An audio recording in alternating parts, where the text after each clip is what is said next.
There is a part of you that you never show the world, a voice you silence, a side of yourself you pretend doesn't exist. You cover it with politeness, with smiles, with success. But it waits, it watches, it grows. Carl Jung called it the shadow, the hidden self, everything you deny, reject, suppress, or forget, and until you face it, until you bring it into the light, it will control you from the dark. You are not only what you show others, you are also everything you hide. We live in a time of filtered faces, curated personalities, and social masks. But beneath all of that is your truth, your real self, your raw self, the self you're afraid to look at. Shadow work is not a trend, it's not a buzzword, it's a return, a confrontation, a transformation. Jung said, until you make the unconscious conscious, it will direct your life and you will call it fate.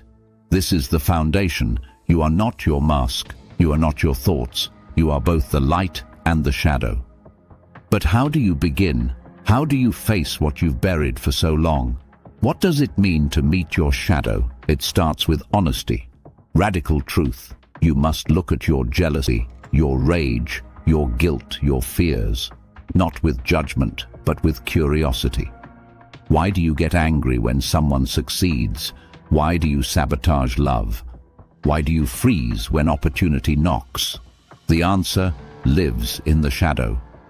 The shadow is made in childhood, when you were punished for speaking up, when you were told, boys don't cry, when you were laughed at for dreaming. You learned what was acceptable, and you buried the rest. But those parts never disappeared. They became the shadow. You must go back, not to blame, but to understand, not to dwell, but to awaken. You must unearth what you buried to survive, because now you're not surviving. You're seeking to thrive. Facing the shadow isn't comfortable. It's not easy, but it's necessary, because if you don't face your darkness, you'll project it on your partner, your friends, your co-workers, your enemies. Jung explained projection as the act of seeing in others what we deny in ourselves. You hate the liar because you lie. You hate the arrogant because you hide your confidence. You hate the weak because you fear your own vulnerability. What you reject in others is often a mirror. Shadow work is about taking back the mirror, seeing yourself clearly, loving yourself entirely. This isn't just psychology. This is ancient wisdom.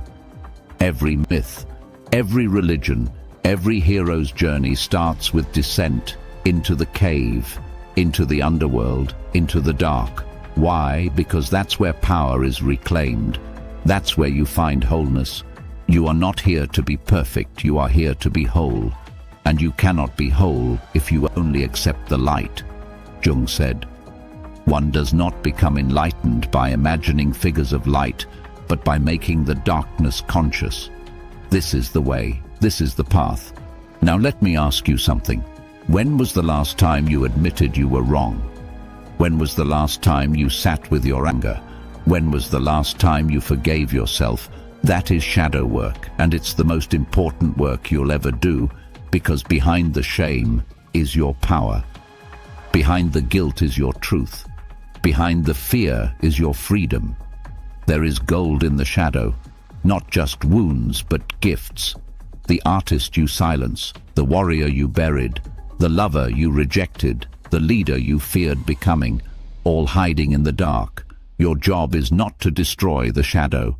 Your job is to integrate it, to make it your ally, to bring it into the light. You cannot run from what lives inside you. You can only face it. Embrace it, transform it. So, I want you to pause this video right now and comment below. What part of yourself have you been avoiding? What emotion keeps rising that you keep pushing down? Naming it is the first step. Planning, it is the second. Integrating, it is the work of a lifetime. Shadow work isn't a weekend retreat.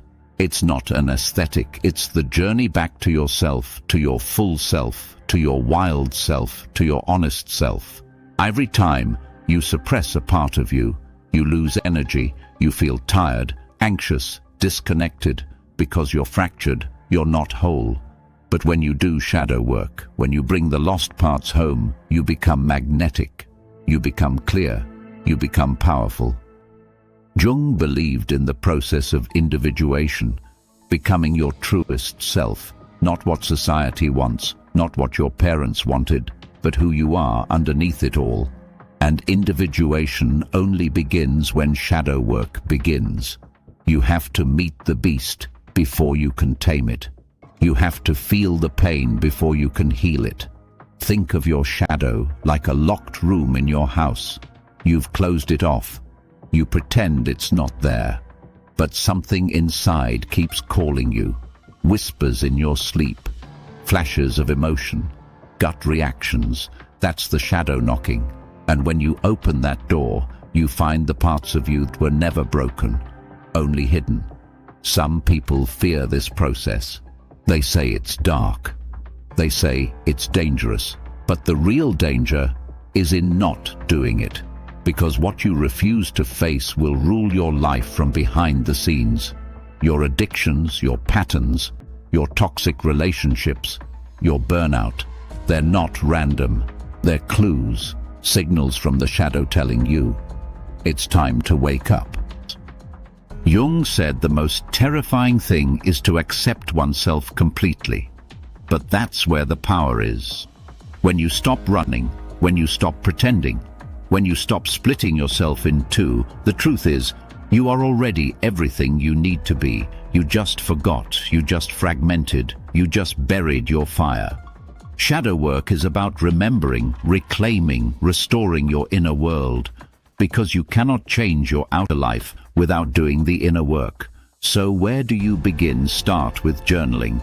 Ask yourself, what do I criticize in others? What am I ashamed of? What am I afraid people would discover about me? Write freely. Don't judge, just let the truth come up. Talk to your inner child. What did they need but didn't get? What did they feel but couldn't say? What did they love but had to abandon? This is how you meet the shadow. Feel your feelings without numbing, without running. Sit with your sadness. Breathe with your rage. Cry if you need to. This is how energy moves. This is how you heal. Shadow work is not just mental, it's physical, emotional, spiritual. It touches every part of you, and as you do this, you will change. Your relationships will shift, your energy will rise, your clarity will return, because you'll stop leaking power into repression and start channeling it into creation. The most powerful people on earth are not those who hide their shadows. They're the ones who own them, transform them, integrate them. Jung once said, I'd rather be whole than good, and that is the key. This isn't about being morally perfect. It's about being real. Authenticity is magnetic. Truth is healing. And the deeper you go into your shadow, the higher you rise in your light. You will lose people who only liked the mask, but you will attract those who love the real you. You will feel fear, but you will also feel freedom. Every time you face your shadow, you reclaim a part of your soul. You become more alive, more grounded, more powerful. Your shadow is not your enemy.